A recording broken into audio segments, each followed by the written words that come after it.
యేసుక్రీస్తునామంలో మీకు అందరికీ వందములు. క్రైస్తవులు ఎవరైనా సరే సహవాసం కలిగి ఉండాలి. క్రైస్తవులు ఎప్పుడైనా సరే సహవాసం లేకుండా, సహవాసం అంటే ప్రతి ఆదివారం చర్చికి వెళ్ళిపోవడం నామకార్థంగా, అది సహవాసం కాదు.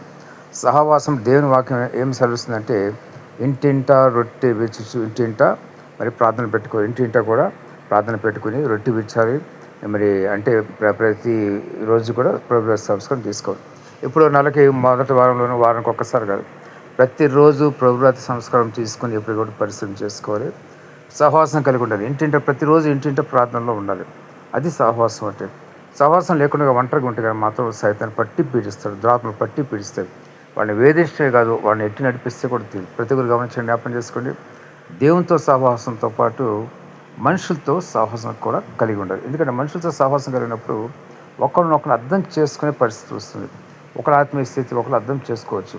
అది సహవాసం అంటే.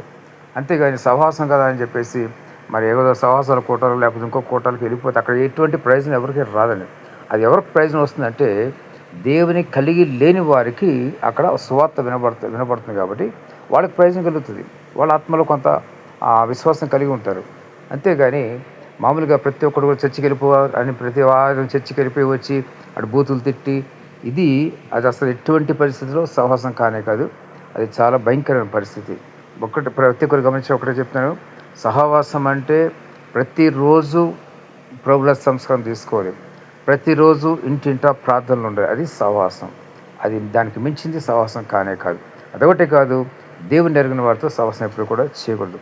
అన్ని జనులకి దూరంగా ఉండాలి, అవిశ్వాసులకి దూరంగా ఉండాలి. వాళ్ళు క్రైస్తవులైనా సరే, వాళ్ళు నామకార్థ క్రైస్తవులైనా ఎవరైనా సరే, విశ్వాసం లేని క్రైస్తవులతో సహవాసం అస్సలే చేయకూడదు. ఆ దేవుని గురించి ఎటువంటి విషయాలు తెలియని వారితో అస్సలే సహవాసం చేయకూడదు. కాబట్టి ప్రతి ఒక్కరు గమనించండి, మన సహవాసం ఎప్పుడు కూడా పరిశుద్ధులతో ఉండాలి. కాబట్టి ప్రతి ఒక్కరు కూడా పరిశుద్ధులుగా ఉండాలి. పరిశుద్ధులతో సహవాసం ఉంటే పరలోకాన్ని ఇక్కడే చూస్తారు, భూలోకంలో. దేవుడి మాటలు దీనికి ఆశ్రయించిన కాక ఆమె.